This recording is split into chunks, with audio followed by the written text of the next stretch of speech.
Welcome to yet another episode of Shortcast Over Coffee. Today, my guest is Ankit Agarwal. Ankit is the co founder of Topmate.io, a promising startup based in Bengaluru, along with his friend and colleague Dinesh Singh. Topmate empowers professionals to seamlessly manage requests for advice or guidance by letting others reach out for a personalized interaction while keeping complete control over every aspect of it. Check out the link in the description for more. In this episode, we will unveil Ankit's fascinating journey from small town in Rajasthan to IIT Bombay, working in Iraq during civil unrest, traveling 650 kilometers every single day for work in Saudi Arabia, leaving everything to prepare for UPSC, and all the way to co-founding Topmate.io. His is a story of resilience, clarity of thought, and hard work, and I can't wait to present this episode to you guys. So let's get into it.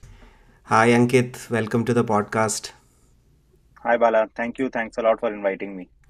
Yeah, I see that you call yourself growth hacker and on your LinkedIn, and that seems like a level up from co-founder or CEO.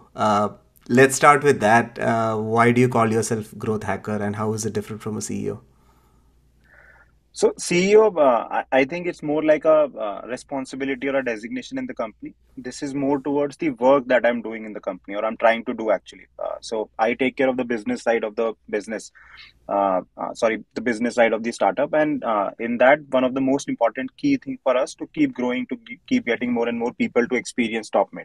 So this is more towards the work side of it. And actually, what we did also was that we did an activity with our users. We asked them to put Topmate within their experience and whatever work that they're doing. So they can be some kind of a marketing consultant, they can be, say, mental health coach, they can be a career guidance expert. So this is how we also came up within the company. Also, we wanted to kind of embrace it, and at the same time, every one of us kind of did the same thing. So not just about what your designation is it's in the company. It's more towards the work that you're doing as a part of your, say, day-to-day jobs. So it's something that the co-founders decided among yourself that, hey, I'm going to take care of this, you're going to take care of that, so that there's like Exactly. a cartel kind of division, so that people are not poking their nose against each other. It's not just about that. It's also about that things have to work in very synergetic manner, right? So someone who has an expertise in one domain, they should completely focus on building that, simplifying it, expertising it in terms of product building, in terms of getting knowledge. The team has to be set up in that direction. Then the other side is there's a different business side to it, that you need to create those engines. You need to create a way through which people can experience something that the tech team or the product team has developed, right? So it always works like that, that you have very focus in terms of your targets, in terms of the work that you're doing, in terms of things that you're doing, and then there has to be some synergy between both these things. So that's where some of the people like product manager come into picture, because they are able to see the complete picture right from the beginning till the very end. So I think product manager becomes the key, but in terms of co-founder, it helps, that's always very good when you're looking for a co-founder also, right? You want someone who has a complementary skill rather than a supplementary skill, because otherwise you both will be doing same thing, and there would always be some kind of a differences, some kind of the work will be slowed down. Yeah, it's kind of like marriage, I guess. Yes. um, Excellent. Ankit, I see that you went to IIT Bombay, and you are from Bikaner, and you lived for a bit in Jaipur as well. So Jaipur, I mean, I wouldn't call it a small city. It's not a Yeah. small town or a small city anymore. There is significant uh, vibrant young population as well. Probably not the most known city for techies, right? Yes. So how was growing up like? Tell me about family, parents, and all of that. I mean, a very typical Indian middle class family. So my father is a government servant. He works as a civil engineer. He has worked in different departments. My mother is a housewife. So typical Indian family. And so when we shifted to Jaipur, it was still a very small city, because we shifted in 2003. So it's been like 20 years now. So at that point of time, it was a very, very small city. Obviously, much better than Bikaner, much better than a lot of different cities in India also at that time. Yeah, but it was a humble background. My family is also there. My maternal family is also there in Jaipur itself. So chilling out with family, cousins. So that is what it is. And then in terms of schooling, in terms of friends, you have your neighborhood friends with whom you kind of play cricket all the day. So that has been the culture you used to play cricket. The focus on the games. And there was no so essentially there was no how to say ambition that was there uh, in terms of people also.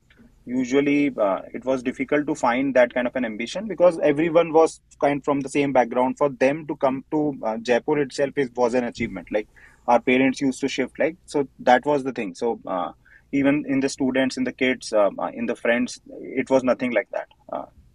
So in my school, one or two friends were there, and who used to kind of talk about these things.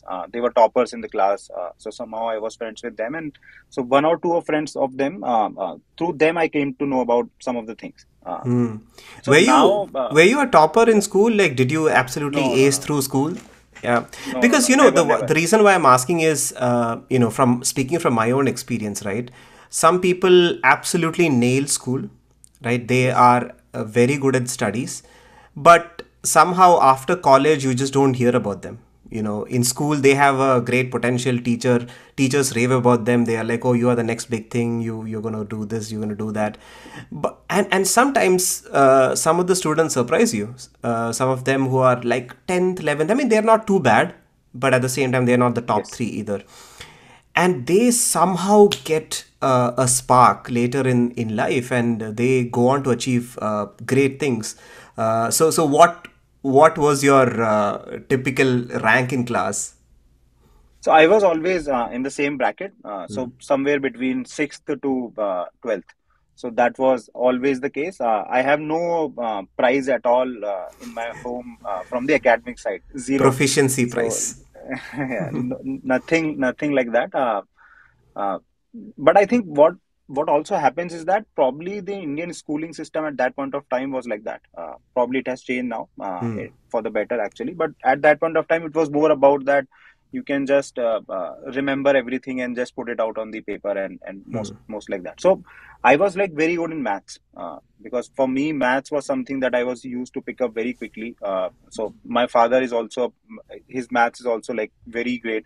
Even today he can solve trigonometric questions and everything. So that way my maths was very good always. Science is something that I used to like a lot, in terms of asking things, in terms of curiosity. But it was very difficult for me to remember everything, like the formula, the derivation. Sometimes I used to skip the steps, and for that reason I used to get the marks deducted. But in any other subject I was very weak.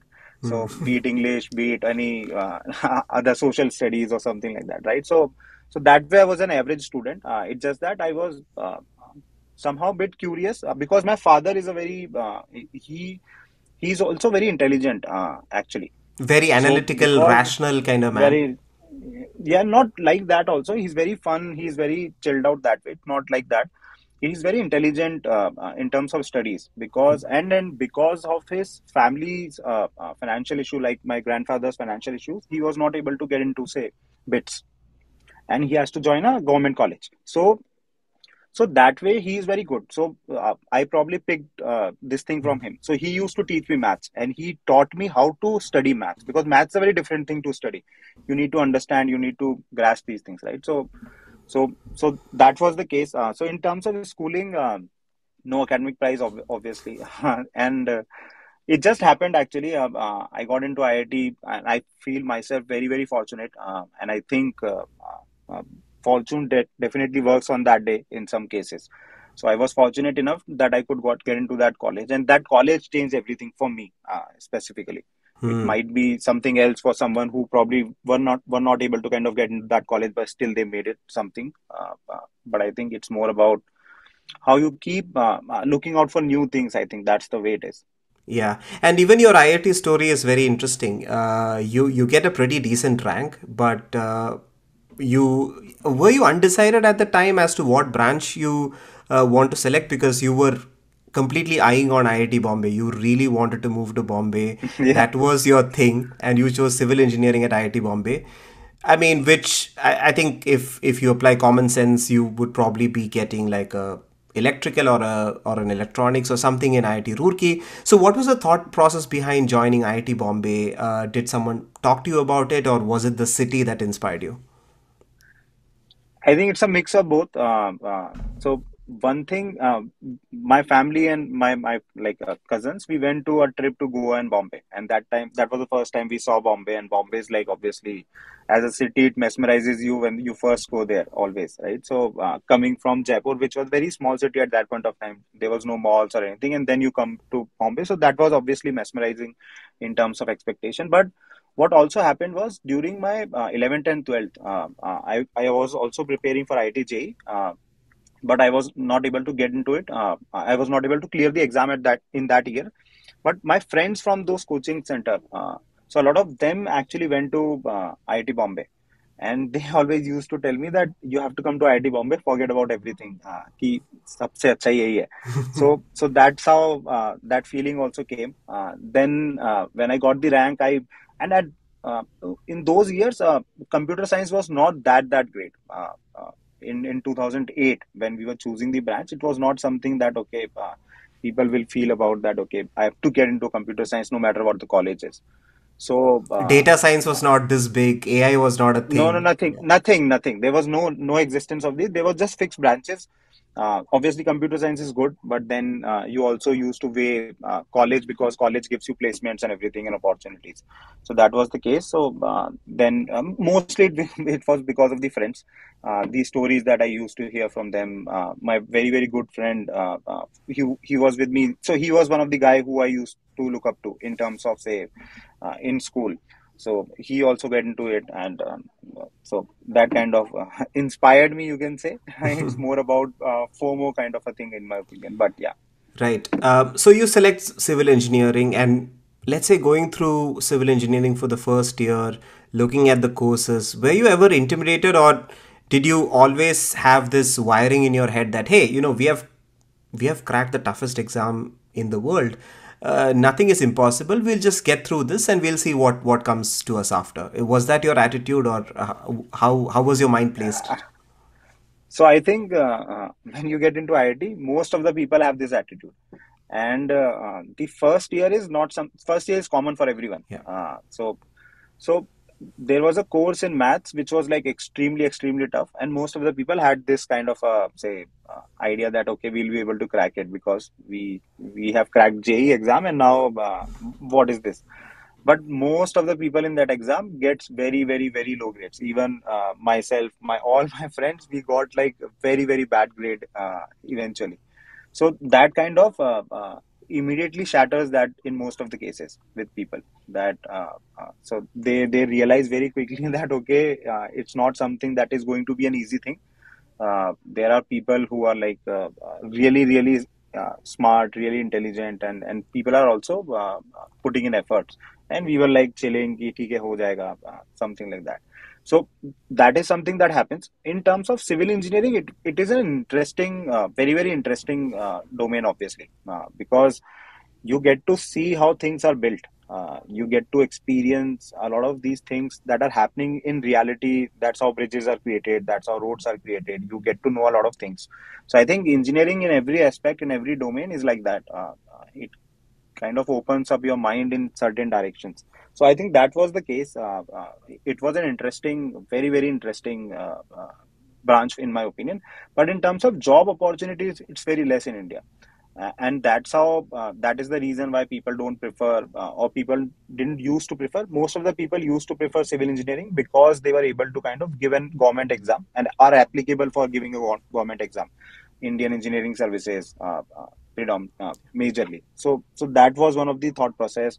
In terms of government also, government used to say release openings or vacancies for these core branches: electrical, mechanical, civil, because that's how they used to work initially. So most of the people used to prefer for that.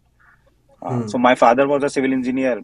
He told me कि, so he was okay for me to take civil, because my priority was to get into IIT Bombay, and he was okay with me getting civil engineering because he knows what he can achieve in civil engineering, what we can do. There are a lot of opportunities in terms of government services and everything. So he also agreed. I get into IIT Bombay, but yeah, it was a very interesting domain. Lovely. And IIT Bombay, as you know, people would know, has some amazing fests, Mood Indigo and whatnot. So, how much did the 4 years in IIT shape you as a person? I'm pretty sure you were in all the intra hostel or inter hostel wars in a good way, Yeah. and not just that. Conducting fests would have definitely made a huge impact on you as a person. So tell me about the extracurricular experiences in IIT Bombay and how that shaped you. I think that's the major thing through which you go through in college. I think that's the beauty of college, because you are not just studying, you are now started doing certain things which are more, say, people centric or in front of people. So I think extracurricular activities in IIT Bombay is like really amazing that way. The culture, or the way things, or the way people do things, people create things, is like really amazing. So there are a lot of things that happen. So Mood Indigo is just one of the, say, aspects which is more like an institute level than, or at a national level in some sense. So it's like the biggest cultural festival. So we did took part in for the first and second year. In that, in terms of organizing, in terms of, obviously you get very less opportunities or responsibilities when you are first year, then in Yeah. second year probably have few more responsibilities. But that experience was very good, because you get to work with people, you get to manage vendors, you need to get a work done, you plan something, then you get something done, and that kind of impacts the overall scenario. You get some kind of a work, so you feel achieved as a student at that point of time, in that young age. Obviously you feel very achieved whenever you do something good. So that kind of instills that feeling that, okay, so that I think that what happens majorly is that you feel that, okay, I can get this feeling of sense of achievement if I do something good, right? So that is the experience of it. Then we used to have a inter kind of a hostel competition called PAF, Performing Arts Festival. I don't know if you have seen it, and I think everyone should go and just check it out on YouTube. Any PAF from any hostel, you can search best PAF and everything, and you will find some amazing thing that happens there. So what happens in that is, it's like a play. It's like a skit that you do live. There are voiceover people who are actually, so people are acting, but in place of them, actually the voiceover is coming from someone else, and then you create a complete set, and the sets are like crazy things that people create. We created a Mumbai local that was like functioning. We created a lift just by, and not electronics, mostly about very small things. We created a Rubik's cube that people were able to solve, and it was like a 9 feet by 9 feet Rubik's cube, so something like that. So I think these things kind of create very good, I think, environment, and you get something to actually apply in real world. I think that's the thing that happens in through this. You need to work with so many people, so many teams, so many people contribute in creating that prod, basically the setup that we used to call it. And I think that completely changed everything. Then so these are some of the things that I took part as a team effort, as someone who was a part of the larger team, to doing some small bits, but at the same time interacting with everyone. I was also hosting or holding some positions of responsibility. So I took that decision that, okay, I will keep doing something in college or in hostel. So in hostel, I became mess seki, and that was a very good experience. So in terms of, you get to decide that, okay, what food will be cooked on which day. You can decide the menu, all of those things. I was the department secretary also. So in that, you need to organize the treks for the department, some of the events that are happening. So very good experience that way. I think in that happens in hostel life maybe. In college might not be, because then in hostel life, I think combined with college, you get so many things to do together. So it's amazing. Yeah, yeah. It probably teaches you a lot of things that you unknowingly imbibe in yourself, right? Like thinking Yes. on your feet. You have a deadline tomorrow. How do we, figure out this set for this drama? And like you said, Jugad yesterday, right? I mean, Yeah, yeah, we were talking about yeah, it. yeah. Some people hate the word jugad. Some people love it. Some people think it is the way things work, and getting things done in some way or the other is the way to go. But definitely in colleges, jugad definitely teaches you a thing or two, especially thinking on your feet, scripting, working with people, leadership, and people sometimes discount all these things that make you a different person, right? I mean, some people just come to corporate and then want to go up the ladder, whereas they probably had a lot more opportunities in college where they could have taken up leadership positions, like you said, mess secretary or something small, but then it teaches you Yes, so yes. much, and I'm glad it did in your case. Now, Ankit, so you complete civil engineering and you move to Schlumberger. Now, Yes. Schlumberger is a very interesting company. Back in the early 2010s, it was known as the company that would offer the highest package for core branches, be Yes. it mechanical, civil, I Absolutely. think chemical as well. These three Yes. branches were, and nobody had heard of Schlumberger at that time, at least not from, I mean, obviously it's not a B2B company. I mean, it's not a B2C Yes. company, right? It's more of a B2B Yes. company. People had heard of Shell, Chevron, and all of that because, yeah, you might have seen it in movies and whatnot. But Schlumberger was this fascinating company, and was that one of the one of the reasons behind Yeah, choosing? obviously. I mean, this company used to come in our campus, and people used to talk about that. Okay, this person was able to crack Schlumberger, and so what also probably happened in my case is that people used to talk about that. Mostly Schlumberger take people who are somewhat dynamic in their thought process, or they are perceived to be dynamic in some sense, and the dynamism that you can expect in college or doing something is to take like multiple things, do multiple things. So probably that was one of the subconscious thing that happened with me. So initially when I got to know about this, I saw that Schlumberger can be a good company for me because the kind of person I am. Even today I think about McKinsey, BCGs, I probably am not the right fit for them, because for me, being that prepared in terms of or that polishedness in terms of the communication or all of those things is probably not something that I was able to master anytime. So Schlumberger was the best company that probably, in my opinion, that I could have cracked, and that was the thought process. I can smell some humility there, but okay, let's move on to Schlumberger.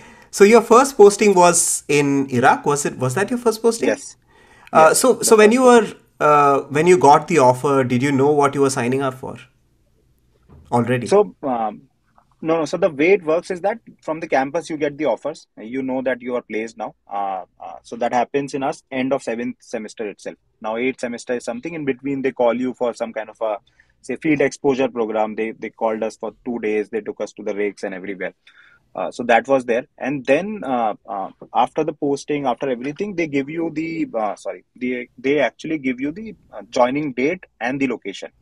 So that is something that comes at a later stage, even after the convocation, and sometimes even after late, that they are yet to give you the joining date. So at that point of time, you come to know that okay, I've got this kind of a location or this branch, or this domain in the company. Where in So Iraq was I it? got Basra. Isra. That's the Yeah, yeah. So I port, got, right? Yeah. no, it's not a port. It's inside a desert area only. Okay. It's a but I mean, it was the best experience. Now that we are back in India, I'm back in India, so it was the best experience in terms of something that you can imagine. Obviously, you would never think of going to Iraq, never, right? So I got to go there. I got to see the people, the country. How is it? It was a great experience, amazing. Walk me through the first trip to Iraq. So first trips are. So it was very difficult. Obviously, the first trip was something that I had no clue actually. So someone from the HR like connected me to some people in Iraq, and they just said that okay, this would be a joining date and all of that. And then we used to have a orientation program for 1 week in Abu Dhabi for everyone. So I went there and we were doing these sessions and everything. And then so this is like 5 day session, and then 6th day everyone flies to their own locations, whatever location is assigned to them. So during 4 days, someone came to me and said that you are going to Iraq. Do you have a permission to go there and all of that? Because so in Iraq, the process was that you have to get the permit from your manager, and then so basically because of the security reason, every time you're out of the base, you are in a military convoy, actually. So you get the bulletproof jackets and everything. So that process was there. So I didn't even know about it because I was not in the system, and my manager also didn't tell me about this. So that person helped me to put a request and everything. And then, so that was the first thing, because I would have landed in Iraq and then no one would have been there to pick me up. And then I had nothing to kind of contact to anyone, right? So it could have happened like that. Then you get the first visa process. It's a long visa process. But that fear is always there when you land in Iraq, because it's like very desert, right? And very the airport still has these damages from the bombings and everything, right? So the mirror is broken. People, you will see people all in like military kind of a concept. Everyone, most of the people are like very well dressed like that they are wearing cargos and everything.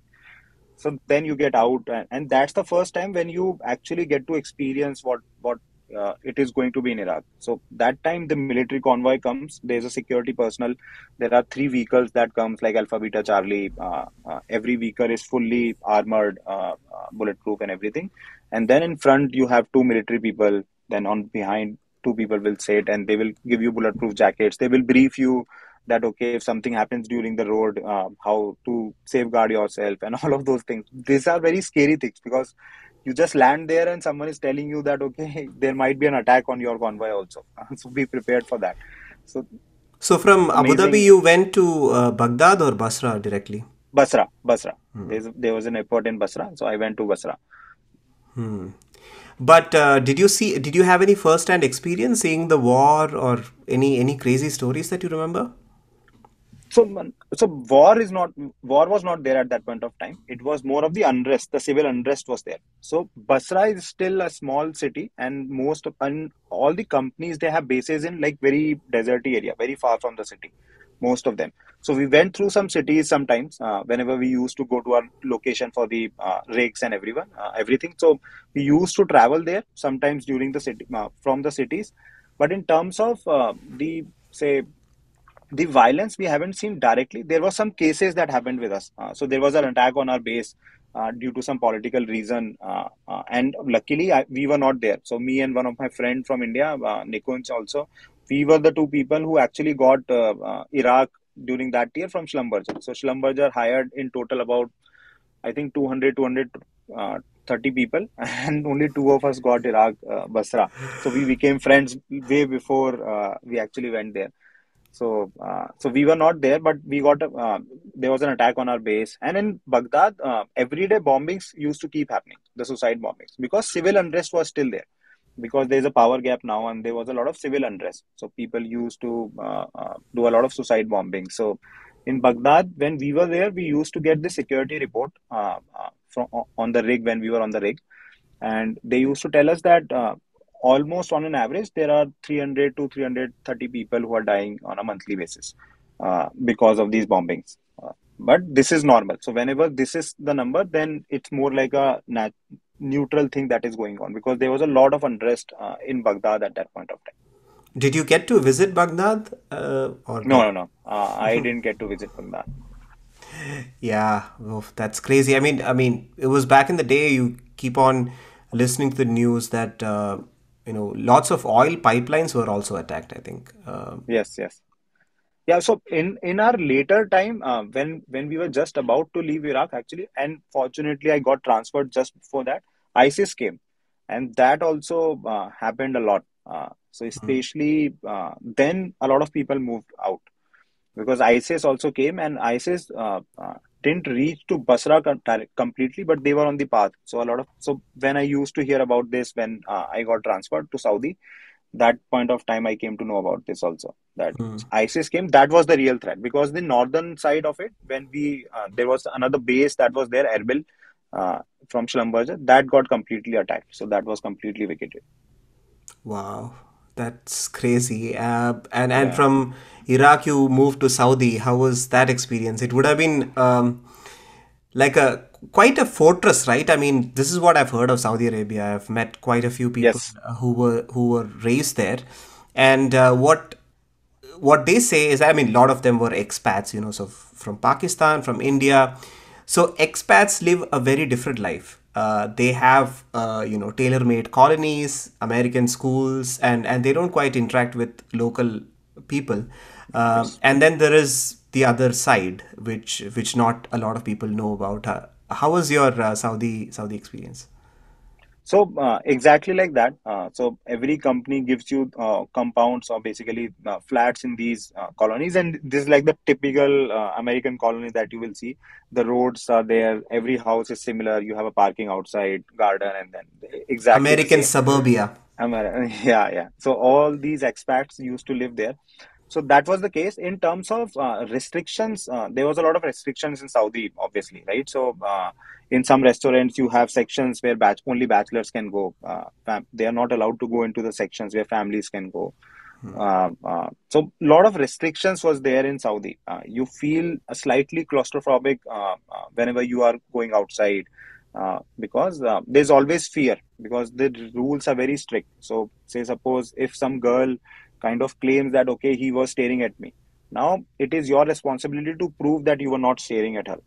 Now if there is no CCTV camera you cannot prove it because it's just word against word at that point of time theoretically. So in that case her word would be taken. That was the case when I was there. So now Saudi has started opening up a lot. So They there don't was have no a choice, movie kind of. theaters. Yeah, yeah. So there was no movie theaters when we were there.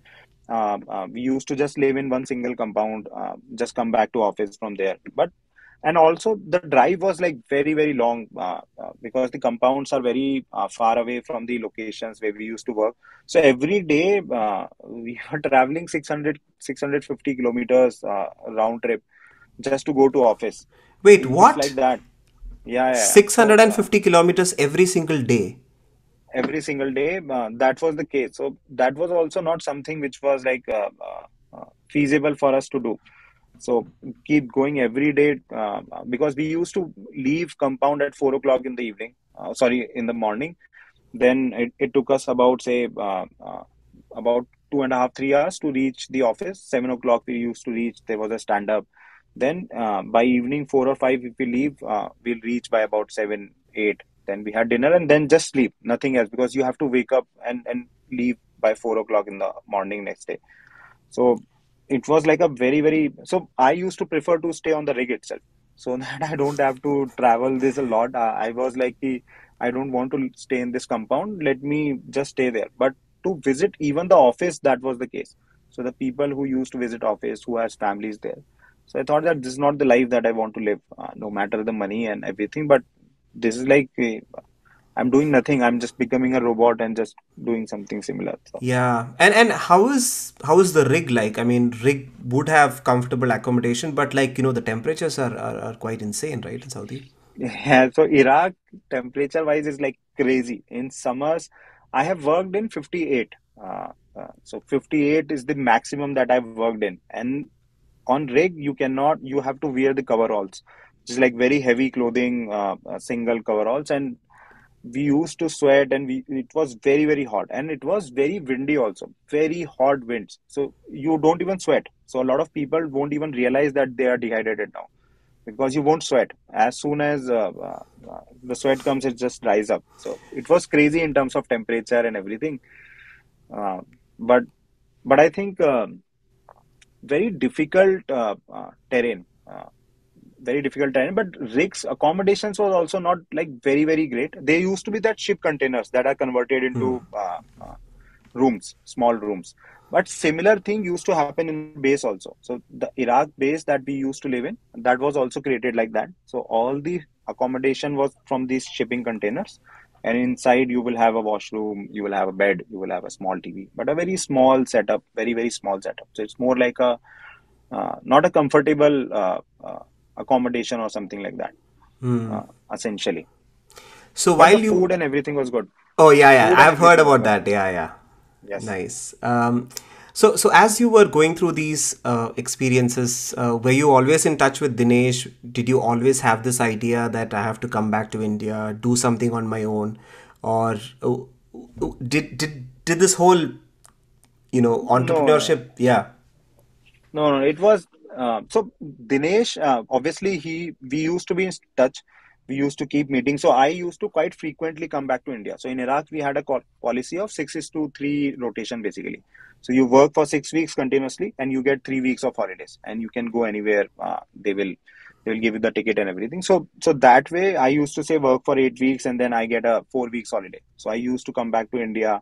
So I used to most of the time go to Dinesh's house only in Bombay, and every one of us, because most of the people when they passed out they were in Bombay. So we used to come party at one place. I used to bring a lot of chocolates, a lot of good quality alcohol from these airports, and we used to have a lot of fun. So, but the entrepreneurship was never there. It was just about we were just friends, and that's how it was there. That relationship was there. Even I even didn't know anything about that. Okay, I want to do something or I want to create something. Nothing like that. It was more of a just a chilled out life that we were living, and it was a good thing because we used to visit a lot of time to Europe also because our training center was there. So slum gave us a lot of opportunities that way. So there was no feeling at least at that point of time to come back to India or do something of my own. Yeah, I mean, the reason why I asked this question is, pretty much after your Slumberjay life, you kind of became a serial entrepreneur, if Yeah. I can call it that. So, I mean, the way I thought about it was like the seeds were there at some point, and then it just burst out. But walk me through the post Schlumberger journey. You did a couple of startups. Some of them Yes. didn't go as well as you would have liked. And what were your learnings from those? Yeah. So post Lumberger, the reason to start a company was something not related to when it was a feeling in Schlumberger. So I wanted to come back to India. That was very clear when I was in Saudi. I probably couldn't have taken it more, and I didn't want that life. So I thought that okay, I will quit and I will come back. And at that point of time, the option was to prepare for this UPSC. So I actually came for that and I started preparing for the UPSC exam also. Okay, that Uh, that that requires a different level of resilience. I have to tell you that. Were you planning on like moving to Delhi and doing UPSC coaching full yeah, time? we did that. We did that actually. We moved to Delhi, three of us friends, and they all left their jobs, and we started studying about for the preparation. But during that time, there was always a feeling that what is going to happen in this service. We used to talk to a lot of people because we also wanted to know that, and that probably didn't fit in our persona, in our mind, that okay, we probably won't be able to survive in that environment, or we won't be able to do something that we want to do. And all of us also came from leaving these good jobs. So salary was also something in mind, that okay, how much we'll be able to earn. So all of those thoughts was always there.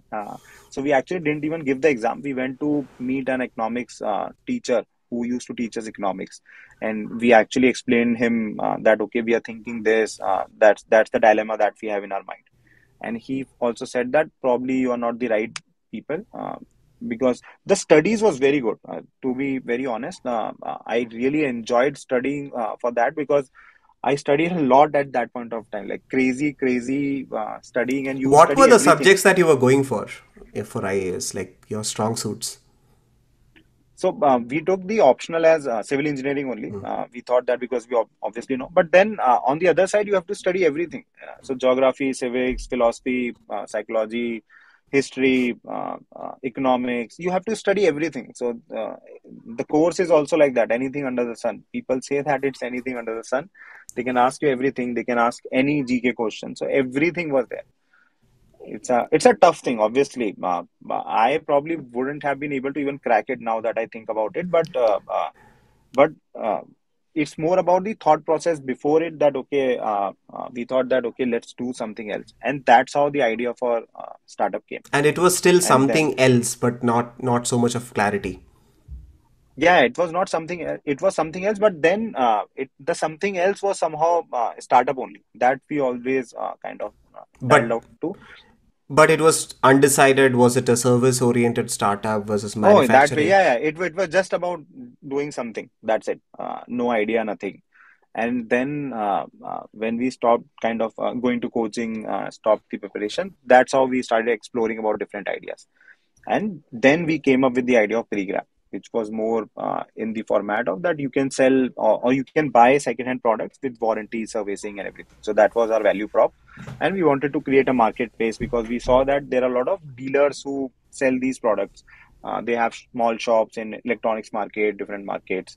So we thought that maybe we can create a marketplace and they are already selling it. So why don't list them on a website, show their rating, show their experience, and give them with warranty, servicing, and everything. So that was the idea. Uh, so So it you was a were good business not, actually. eliminating them, but at the same time providing them with a platform to do their Yes, business more sell. efficiently. Yeah, yes, yes. So we were not eliminating them, but we were very immature, I think, because the thought process probably was to just come out of that IAS, and there was a lot of wave that were coming for startups also at that point of time. A lot of people were creating startups from our batches. It was about 2015, 16. So you see all of these people, housing was becoming something, Grofers, a lot of these companies. So that was also something in mind. So that led us to kind of move towards startup as an option. So we started this. It was a good business, in my opinion. But the scale was not there because we realized that this is not the right way to solve the second-hand market problem. You need more like a classified, or you need to have more and more people to be able to sell their products, which was not something that we were able to manage because our value prop was very different. So we shut it off. And then but that failure kind Shut of it remained. off, meaning like no liability, no, Yeah, just yeah, it was just friends and families as assets that went into building it, and yeah, we yeah. It just was just our own money. We were doing it bootstrap, but it was a good profitable business also. So it's not something that we were bleeding a lot of money, because but the scale was not there, and we were not able to kind of raise funds for this idea because not a lot of people were seeing it as a more like a VC idea that it will kind of bloat out or become 100x company in 2 years like that. So then we kind of shut it off, and then all of us, we were five there as a co-founders. Then we started, so everyone went to start looking out for their different jobs or something like that. But that kind of failure probably remained in me, that okay, I wanted to create something. That was the first instance which kind of motivated me to very very specifically that I need to learn something to crack this, because I realized that there was a lot of weak points that we had, which we were not able to solve. Uh, Probably it's not more about the idea. Probably it's more about the execution that we were able to do. And all of us like came very young and not that kind of specific mindset probably, or the expertise in certain domains. So that was the idea that I chose to go with a consulting firm to learn these things. I had a very, very, very probably the best experience in terms of learning in that company. My co-founders, they taught me really amazing things. I learned a lot from them in the way they used to work, in the way they set up the company, everything. So and then when so during that time I was in Bombay in the later half of my stint with House and and Dinesh was in Pune. So we used to meet up a lot. So Pune and Delhi, we used to probably every week, every month, either he used to come to Bombay or we used to go to Pune. And we used to catch up. We used to party at his flat and everything. So during that time, we got this kind of an idea that okay, we wanted to build something. We want to let's create something. A lot of people are doing it. Let's create something amazing. Let's build a product. And that's how we came up with the idea that okay, let's do something together. And then in August 2020 we both quit our jobs and started working. And during that time also we were just exploring different ideas. So we started exploring these ideas probably about before even COVID actually. So we did that, and then we fixated on an idea that okay, let's create something, a Betty app, which is more like a place where people can challenge each other. We used to like challenges a lot. We used to take bets a lot in our college days also, that who will eat more pani puris in mess, for instance. or we will play cricket with a wet ball, but only cover drives are allowed, nothing else. Or in TT, you just have to chop, there's no smash, something like that. So all of these challenges that we used to took. So we You know, thought that this I is a want to pause you here, and I want to just take a step back and talk about your thou-centric life. One of the things that I always have is that, someone who is a civil engineer, did Schlumberger, had a good experience, then moved back to India, UPSC, tried his hand in a startup, failed. So your experience is all over the place at this time, right? So civil engineer and all of that. And for a failed startup co-founder, and I don't mean it in a negative way, because failures sometimes teach you way more than successes. yeah. How difficult was it to find this thou-centric job? And what is usually the attitude of recruiters when they see your resume, and were they like, "Hey, what have you been doing?" No, it's not like that actually. So, see, in India, like I initially also mentioned, that I'm fortunate that I got into IIT Bombay. So that kind of mask a lot of negative things that we do in our life, right? So that is a fortunate thing that we have. That's a biggest safety net, to be very honest with you. So that IIT Bombay thing kind of make these things that you're saying that okay, you're all over the place. They the IIT Bombay tag kind of makes them think that okay, this might be something that he was trying to do genuinely, right? So it That's an might excellent be in point. Yeah. reality that, yeah.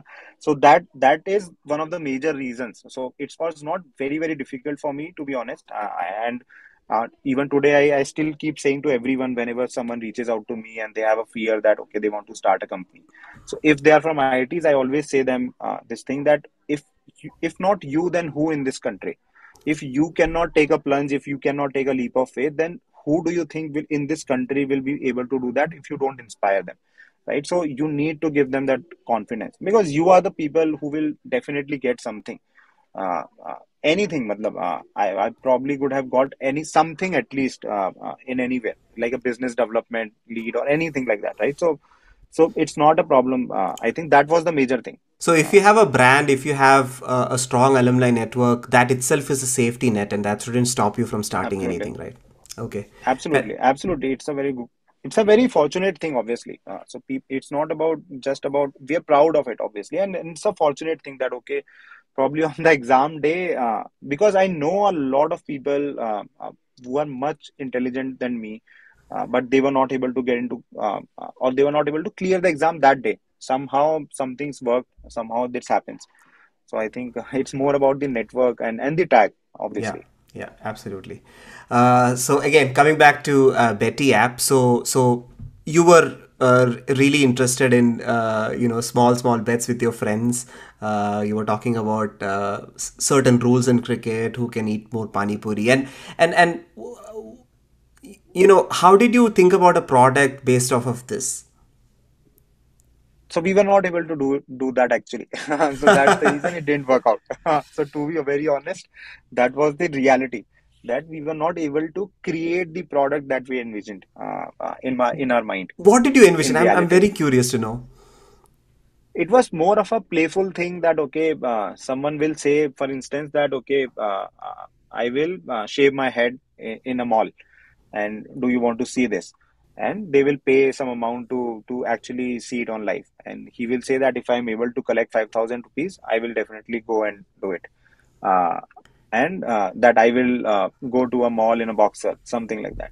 And then in between also, people can kind of challenge each other that okay, if you do this, I will give you this much or something like that, bets or something. Okay, it's something like a Kickstarter, but in a playful way. Yeah.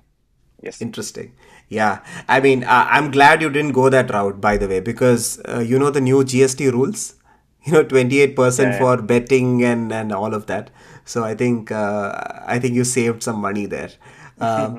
Okay, so you try to go about Betty app, doesn't quite succeed. And Dinesh and you are still in touch. So you guys are discussing what next? So, in this also something in a blessing in disguise, you can say something happened that second wave of COVID came. And when we were shutting off, so we ran battery for about 4 5 months only, not much actually. And we were shutting it off, and in February, somewhere around that, we actually shut it off. And then the second wave of COVID came, and during that time everybody was kind of were facing some kind of a tragedy, some kind of a difficulty within their family. It was always there. I got COVID in Dinesh's family also. His family was facing some difficulty in some sense, right? So it was always there. So we kind of lost the touch of the work. We didn't lost the touch between us, we lost the touch of the work, and that kind of gave us that how to say breathing space of just forgetting everything and then starting anew. So that fortunately happened with us, that we just completely forget about the work in between. That kind of gave us that space to come back and start looking out for something. And we were very clear that okay, we wanted to do something together only. We already had the company incorporated. We were able to raise a small angel round also, depending on just us. That okay, you two will be able to do something. We are betting on you. So that More way, like no questions asked, money with no yeah, no, questions no asked. question. Yeah, yes, something like that. So we decided the terms and everything, but it was a very casual because they were our seniors or people who we have worked with before. So they knew that okay, they will figure out something, and we wanted to. We were very clear that we have to build something. So Betty app was just a failure. Then during that period of research again, or during that period of reaching out to folks, talking to people, we came up with this idea of Topman. Interesting. So, what is so fascinating is from whatever you have said so far. Ever since you stopped working at Schlumberger, you have not been quite drawing a salary, right? Is that right? Yeah, close to so Thousand was there now. So 3.5 years it Yeah, was there. thousand correct. Yeah, But yeah, other than yeah, that, you were not. And then I yeah, I saw your LinkedIn post, which was around 6 months ago, and it reads, "quote I did not withdraw any salary in the first year of starting Topmate. I and yeah, my co-founder Dinesh Singh were relying on our savings." Stop quote. And then it goes on. Very. I think very thought provoking and very in a way emotional post, and I will definitely link that post on the show notes for people to uh, check it out. This is quite a story of resilience. I mean, I quite like the clarity of thought that we wanted to build something, and you don't know what, but you just wanted to build something. And a lot of times I mean, we are probably of the similar age group, and whenever I talk to people, and everyone wants to go the entrepreneur route, but a lot of them are like, I don't really quite have the idea, which is why I'm not starting something on my own. But in your case, it's absolutely the opposite. I want to start something new, but I don't know what it is, but I know I want to start something new. I mean, it's sort of a right. reverse kind of a philosophy that you have. And I also want to know how your family was thinking about this, because you mentioned to me middle class upbringing, father a civil engineer, sarkari naukri was probably one of the biggest things in his life, and he probably wanted the same with you as well. uh, Walk me through how supportive your family was. So my family, on a whole, is the very, very, very supportive. Obviously, whenever I go with to them and discuss this, okay, that I want to stop preparing for UPSC and I want to start a company. At that point of time, obviously they will be against it, because obviously they will think that okay, something wrong is happening, and they will have that fear. Because see, what I've realized, that parents never want or parents are always looking good for you. They always They're want coming from a something good good to place, happen for yeah. you. Yes, exactly. So it's not like, because of their experience they think that okay, don't do this, because most of the times they have seen failure in that kind of a path. And these things are very abrupt also. So whenever something abrupt happens, families are like, obviously everyone, even today, if someone comes to us and say that okay, I'm leaving college, and so we will say to that person, even if he is a younger cousin, that is it everything okay, or but on a whole they were always supportive, because my father always said that when I went to Slum Bazaar, so my salary initially was very high, right? So that also kind of gave me that experience of that I'm not that kind of a person who need probably that kind of a money on a monthly basis. So I was not able to kind of spend it. So that kind of also created that what you're talking about, the resilience that okay, I don't need to take a lot of salary because the savings was there. So through that, I was able to kind of manage my life On easily. that note, I want to read the remaining part of your LinkedIn post, which says starting a business solely for the sake of money or quitting a stable job without adequate preparation may lead to disappointment and hardship. Stop quote. Uh, yeah, I think you're summing it up pretty well. You had a very good start, and I think that gave you the cushion to try something new. Exactly. So that was there. So that kind of created or prepared me that okay, I probably don't need that kind of a money also. So that was the first experience, and then obviously this tint of you have to. There was a very clear focus that we have to build something. It was always like that, and we also pride ourselves in saying that okay, we are more towards execution. Let's execute something, let's learn from that very quickly. So this is something that we did, like we failed with Betty app and we were able to kind of learn from it and start a company and build Topmate. And even today we understand that if we would have started Topmate before, that would have failed, and we would have created Betty after that, and that would have been succeeded.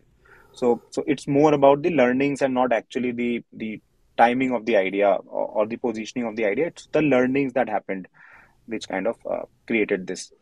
Interesting. So Topmate, again, it's an app where people can sell their expertise in a way where you can book Yes. appointments, and it's kind of like a time bank, right? You are giving your expertise, and you are also working as like a side hustle, and other Yes. people are benefiting from it, kind of like a master class. It could be one-on-one, it could be webinars and so on. And I see so many people have benefited from it. But before starting Topmate, did you analyze the product market fit? Because there are so many apps that are around. Calendly is one that comes to my mind, but I'm sure there are more. uh, but what makes Topmate absolutely unique? Yeah. So, see, first of all, when we were researching about the idea, so we spoke to about 200 to 50 different professionals. So, be it people who are very young in their career, who are very experienced, who are like influencers kind of a personality, who are very subject matter expert kind of a personality, that they have very less following, but they are very deep in terms of their expertise in certain domain, right? So, we spoke to most of the kind of people during our research, and during that, we realized that the real problem is with the folks who wants to share the knowledge, right? So what happens is that they keep getting these requests, they keep reaching out, people keep reaching out to them that okay, I need this kind of an assistance, I need this kind of a guidance from you, I'm at this point in my career, can you help me with this, that, all of those things.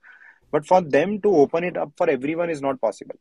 And we realize that this is the major problem that happens when people are interacting or trying to reach out to each other. It's not the problem that from the demand side, that okay, people are looking to speak with someone, they know most of the times who they want to speak with, they know most of the times who they relate to the most, resonate with the most.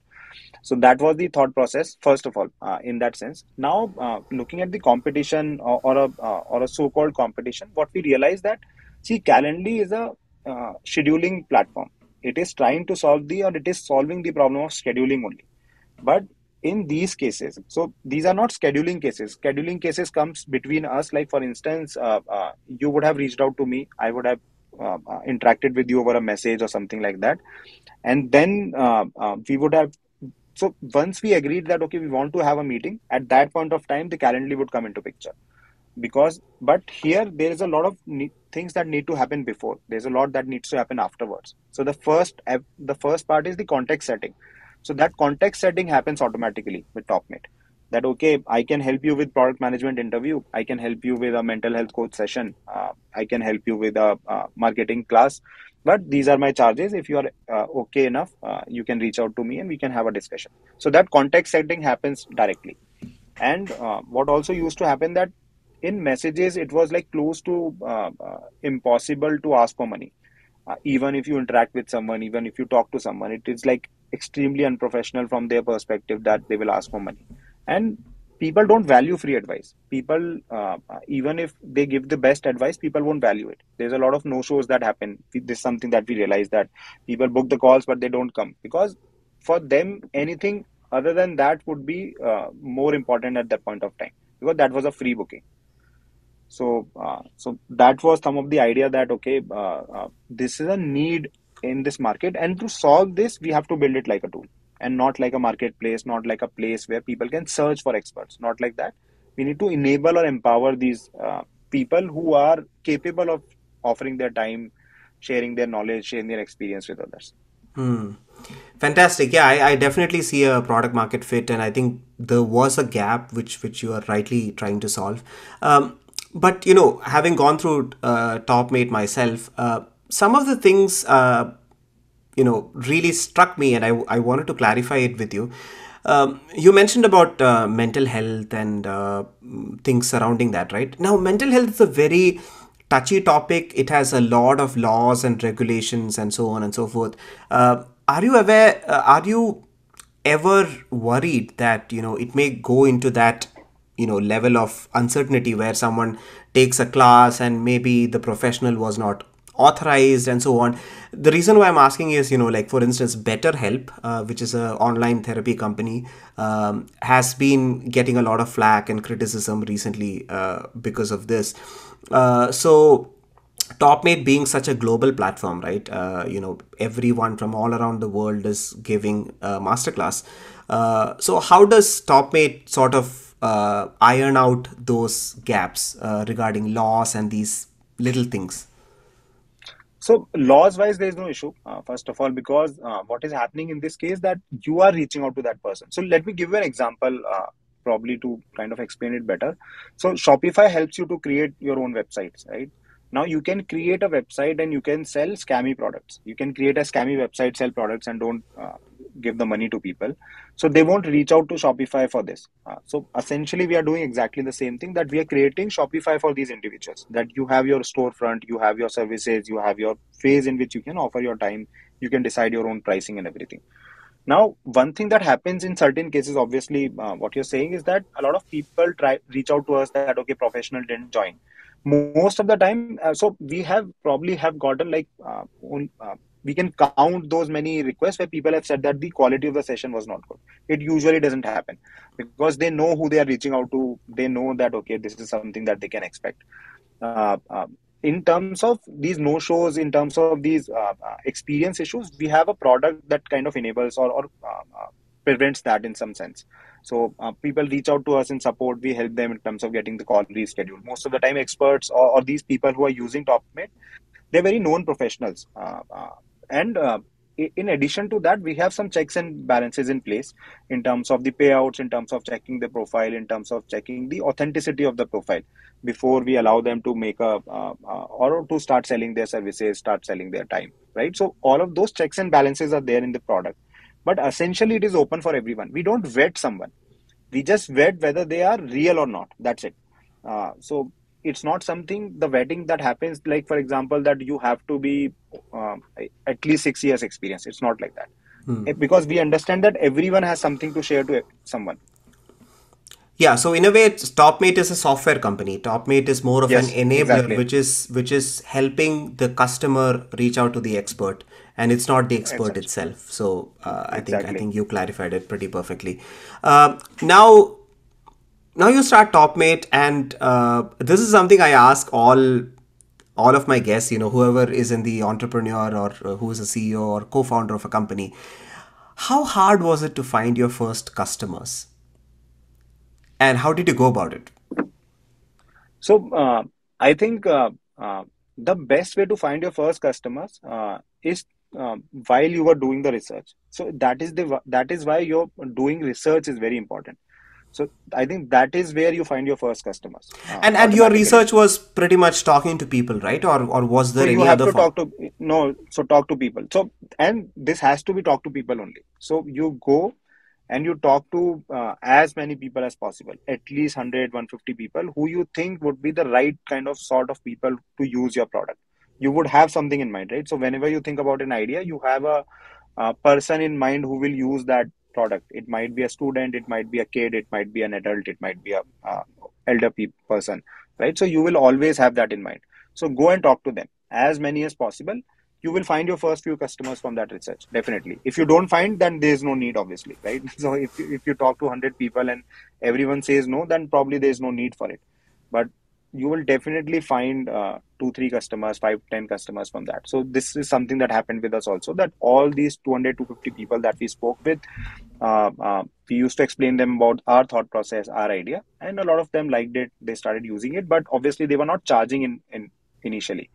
They were keeping it free because they were very afraid of started charging for their sessions. People might come back and say something like that, right? So they were not charging. They were just using it to showcase their availability, showcase their different services and everything. But then gradually, some of the people started charging. So these 250 people were not just experts. You had a good mix of experts and possible customers as well. Exactly. Everyone. So whenever I think whenever you're thinking about an idea, in terms of research, talk to everyone who you think would be a touch point to that idea. Everyone, because you might find something new while talking to people instead of thinking by yourself. So I think that is what we did. We spoke to each kind of a persona who might fit in our scheme of things. So even we spoke with astrologers, we spoke with lawyers, we spoke with mental health experts, fitness trainers, everyone, because we think that okay, they can use it. We spoke to doctors, we spoke to dentists to understand whether they are doing this online practice or not, whether we can build something for them. All of those kind of touch points, or possible ideal personas that you have in mind, you should talk to them. And just curious, how did you reach out to them? Was it cold mail or friends of friends and so on?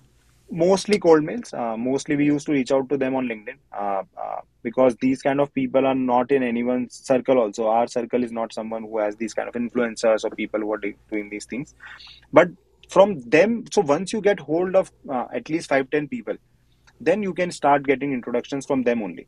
So then you can say that okay, within your network, who do you think would be the most suitable person to try it out in their scheme of things. So they will give you 2 or 3 names. You reach out to them by giving the reference of the first person. So these are some of the things that you create, but it's mostly manual. Hmm. This is fantastic. I mean, a lot of people don't realize the power of cold email. I mean, cold email when Yeah. structured right, cold email with a purpose, with to the targeted to the right audience, might work wonders. Excellent point. I was also having this discussion with the CEO and founder of Wondercraft AI, who went through Y Combinator, and I had asked them how do they hire their first employees. And one of the interesting things that they said is hire someone who is just as passionate about the product as you are. And I think I found that very insightful. And you mentioned to me that right now Topmate.io is about 12 employees strong. How did you convince them to join your organization? And tell me some interesting hiring decisions and stories. I think you have to sell them the idea. That's it. So first of all, you sell them the idea. I think that's the way it works. First, you sell them your idea, that what you're doing, how big it can become, what you can achieve together. How do you think that person can would be the best person, or would shine when the company shines, right? So they would also want to know that if company grows, whether I will be able to grow or not, or something like that, right? So that is already there. So then after that, for me, the criteria is that they should be passionate about the problem. Obviously, they should be passionate, and he rightly exactly mentioned that your first hire should be as passionate, if not more, with your idea, with your concept of the product that you are building. Because otherwise, you're not looking for employees at that point of time. You're looking for people to assist you build something new, Like a right? To build team, something pretty new, much. like a team. Yeah. So it's more like a team actually, and it's more like a thought leader kind of a persona that you're looking for in terms of their future perspective. That okay, this is how they envision themselves as well. So that was the first idea. That is the most ideal way. Obviously, then you take some decisions depending on whether you looking for someone quickly. Depends on the say uh, the need at that point of time. So in our case, like for example, we probably did not have any kind of such incidents because Dinesh has worked in tech all throughout his career. So from the tech perspective, he had a lot of people who he were connected to, and they were ready to join. And that's the reason why we were able to build the tech team very fast, but at the same time very passionate team in both front end, back end, everything. In terms of our hiring, we were in Betty app, we realized that, and like I mentioned initially, also we were not able to create something that we envisioned. So we realized that in terms of product functionality, maybe we will be able to think of these things, but design is something that is the poorest. So I used to create those mock-up designs on paper, looking at TikTok, looking at say 10 different similar companies, and then we used to create it. Dinesh used to create the front end, and we hired someone on freelance, but the design was not good. That was the biggest lacking point that we had. So when we started Topmate, we were very clear that we need to hire a designer, and that's where we hired our designer first. So he was the first employee, actually. So he came very early, and because of him, most of the people talk about the product. So this is the only thing that majorly people talk about is the how light, how cool, how the kind of UI UX that we have been able to create. So that is something that we get appreciated a lot, and all thanks to him. So in terms of our case, only the product manager was something that we needed to hire, and it took us a lot of time. In terms of looking out for the right person, looking out for someone who can manage it, because that's a very, very, very important role in our company. And that is the most prime role in our company, more than anyone else in terms of the responsibilities, in terms of the work, in terms of impact.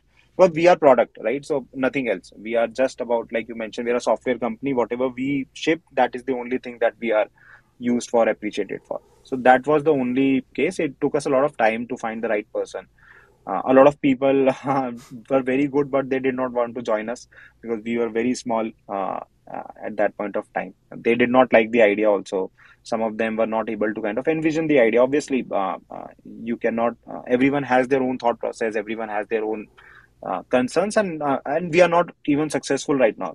It might be that they might come true after say 1 year, and they would be the person, they will say that okay, I said so. Some anything can happen that way. So a lot of people did not like the idea, but then after a lot of time, we were able to find our product manager. Fantastic. Wow, Ankit, fascinating story. But before we end this podcast, I have to ask you this question. Warren Buffett usually speaks about how he invests, and how one of the ways he invests is he makes sure that the company has a significant moat.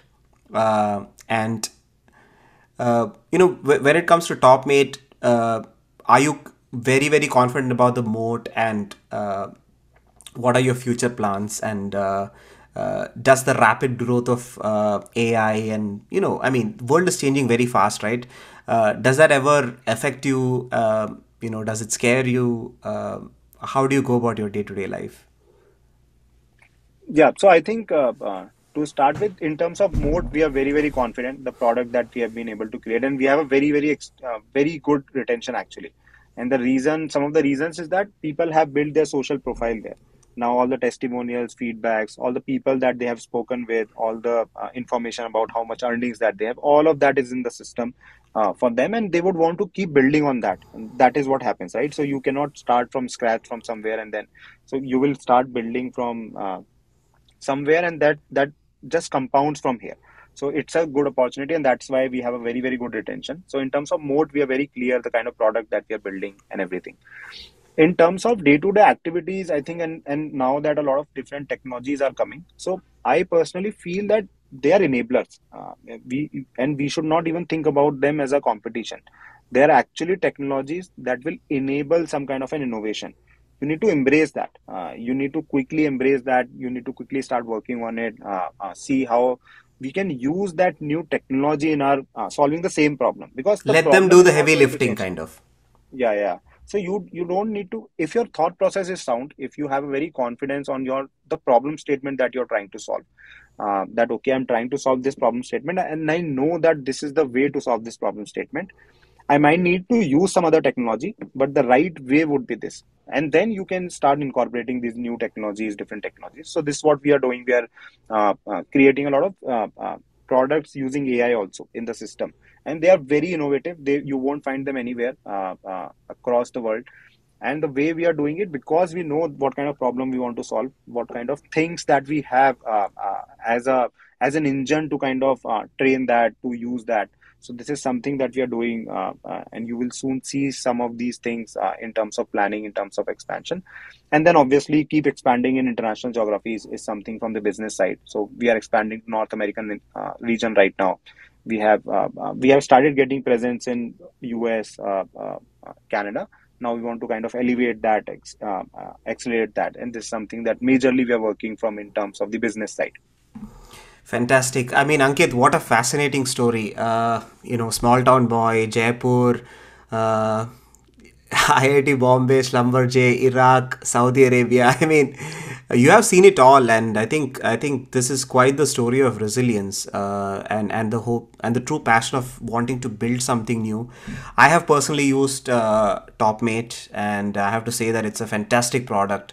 Uh, Thank you. it was a very seamless experience. I was not the one who was giving expert advice, but someone else was. But I have to say that it's a seamless product. I mean, the reminders, the way it integrates, the integration with WhatsApp, the way you guys have been able to leverage the power of LinkedIn, fantastic. And I really hope it just grows leaps and bounds. And to your point Thank you. of Topmate being in the US, I think it's quite evident that Topmate is growing significantly in the US. I mean, I can definitely see it through my LinkedIn connections. So fantastic.